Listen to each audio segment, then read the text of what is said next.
찬란하면서도 추문으로 얼룩진 여왕, 러시아를 유럽 제국으로 만든 여인 예카테리나 대제. 그녀는 지혜와 전략, 강철 같은 의지로 통치했습니다. 그러나 화려한 궁전벽 뒤에서 그녀는 세상을 경악시킨 삶을 살았습니다. 최소 18명의 연인, 그 중에는 아들뻘 되는 젊은 남자들도 있었고 무려 40살이나 어린 애인도 있었습니다. 그녀는 천재로 존경받았고 죄인으로 비난받았으며 역사의 가장 강력한 여성 중 한 명으로 기억됩니다. 오늘 밤 우리는 영광과 욕망의 황후 예카테리나 대제의 이중적인 삶을 파헤쳐봅니다. 안녕하세요 여러분. 영상을 보러 와주셔서 감사합니다. 역사의 어두운 이야기와 숨겨진 진실을 좋아하신다면 좋아요, 댓글, 구독 꼭 부탁드립니다. 이제 러시아에서 가장 악명 높은 여왕제의 그림자 속으로 들어가 봅시다. 예카테리나 대제는 애초부터 러시아인이 아니었습니다. 1729년 그녀는 작은 독일 공국에서 소피 프리데리케 아우구스테 폰아날트 체르스트로 태어났습니다. 귀족의 딸이었지만 위대함과는 거리가 멀어 보였습니다. 그러나 그녀의 아름다움은 부정할 수 없었습니다. 창백한 피부, 매혹적인 푸른 눈, 그리고 햇살을 담아내는 황금빛 머리카락. 겨우 14살에 그녀는 러시아 황위 계승자와 약혼했습니다. 그것은 사랑이 아닌 정치였습니다. 러시아는 프로이센과의 유대를 강화하려 했고 소피는 선택된 졸개에 불과했습니다. 그녀는 정교회로 개종하며 예카테리나라는 이름을 얻었고 독일의 뿌리를 영원히 뒤로했습니다. 결혼식은 화려했고 권력의 약속은 황홀했습니다. 그러나 그녀의 남편, 미래의 황제 표트르 3세는 동화 속 왕자와는 거리가 멀었습니다. 그는 어색했고 몸과 정신 모두 연약했으며 신부에게 관심조차 보이지 않았습니다. 그들의 결혼은 처음부터 차갑고 사랑이 아닌 의무의 감옥이었습니다. 그러나 예카테리나는 평범한 아내가 아니었습니다. 그녀는 야망이 있었고 교활했으며 인내심이 있었습니다. 화려하지만 배신으로 가득한 러시아 궁정에서 그녀는 정치, 동맹, 그리고 생존의 기술을 배웠습니다. 언어를 익히고 귀족들을 매료시키며 조용히 동맹의 그물을 짜나갔습니다. 이방인으로 도착한 소녀는 언젠가 스스로 왕자를 차지하게 될 것입니다. 그러나 그 길은 배신과 피, 그리고 욕망으로 포장되어 있었습니다. 1761년 예카테리나의 삶은 한계점에 다다랐습니다. 그녀의 남편 표트르 3세가 여제 엘리자베타의 죽음 뒤에 왕위에 올랐습니다. 그러나 영광 대신 표트르는 러시아에 굴욕을 안겼습니다. 그는 자기 제국보다 프로이센을 더 존경했고 국정을 소홀히 했으며 강력한 귀족들을 멀리했습니다. 예카테리나에게 그는 무능한 남편일 뿐 아니라 위험한 군주였습니다. 그의 불안정한 정책은 제국을 위협했습니다. 속삭임이 번졌습니다. 러시아는 표트르 밑에서 살아남을 수 없다. 그리고 마침내 예카테리나가 기다리던 순간이 왔습니다. 그녀는 강력한 근위대와 장군들의 지지를 얻었습니다. 그들 중 다수는 그녀의 동맹이자 연인이기도 했습니다. 1762년 7월 예카테리나는 군복을 입고 검을 찬 채 말 위에 올라 상트페테르부르크 거리를 달렸습니다. 모인 병사들 앞에서 그녀는 표트르가 러시아를 배신했다고 선언했습니다.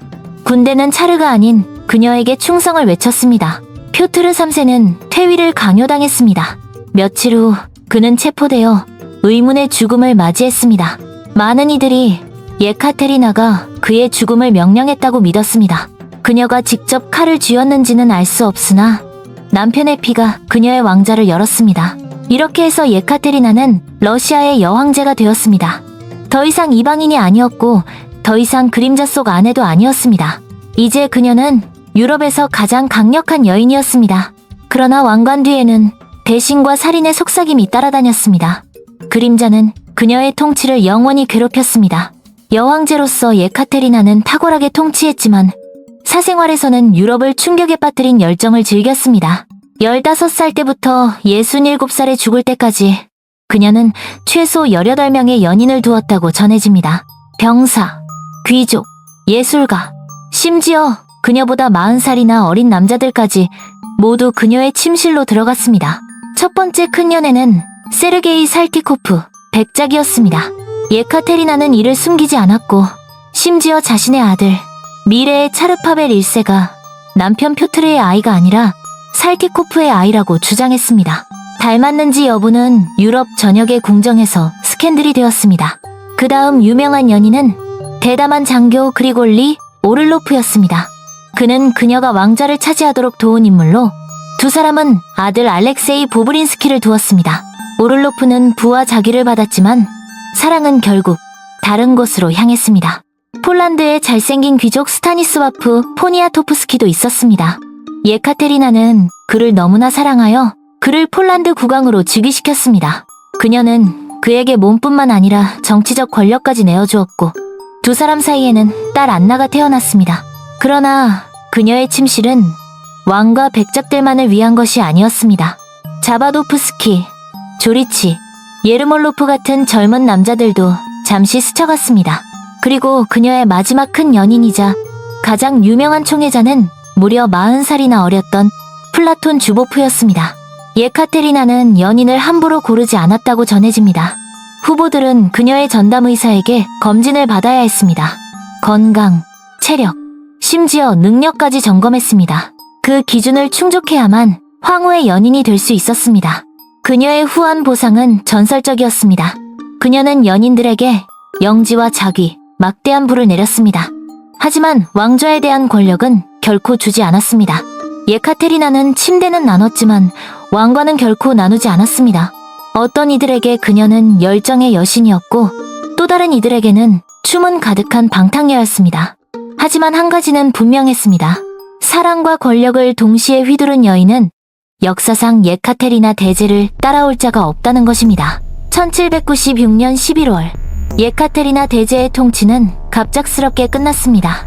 67의 나이에 유럽에서 가장 강력한 여인은 뇌졸중으로 쓰러졌습니다. 몇 시간 동안 의사들이 그녀를 살리려 했지만 해가 지기 전 러시아의 여왕제는 세상을 떠났습니다. 그러나 그녀의 죽음은 조용히 지나가지 않았습니다. 소문은 불길처럼 번졌습니다.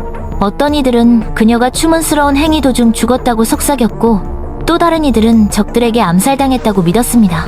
진실은 훨씬 단순했습니다. 그녀는 오랫동안 병과 반복된 낙상으로 고통받았고 결국 몸이 한계를 맞이한 것이었습니다. 그러나 소문은 사라지지 않았고 영광만큼이나 악명 높은 여왕의 전설을 키워갔습니다. 예카테리나의 사생활은 스캔들로 얼룩졌지만 그녀의 업적은 부정할 수 없었습니다. 그녀는 러시아의 영토를 확장했고 행정을 현대화했으며 예술을 진흥시켜 제국을 유럽의 초강대국으로 만들었습니다. 그녀의 통치 아래 러시아는 황금기를 맞이했습니다. 그러나 역사는 그녀의 승리만큼이나 그녀의 열정을 기억합니다.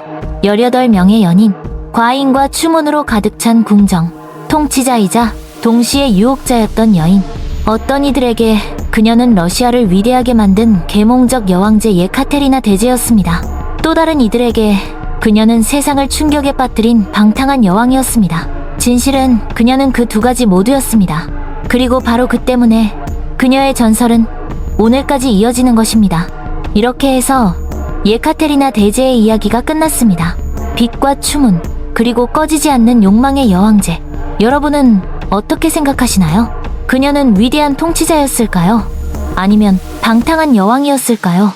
혹은 두 가지 모두였을까요? 댓글로 여러분의 생각을 남겨주세요. 그리고 더 많은 역사 속 어두운 이야기들을 원하신다면 좋아요, 공유, 구독 부탁드립니다.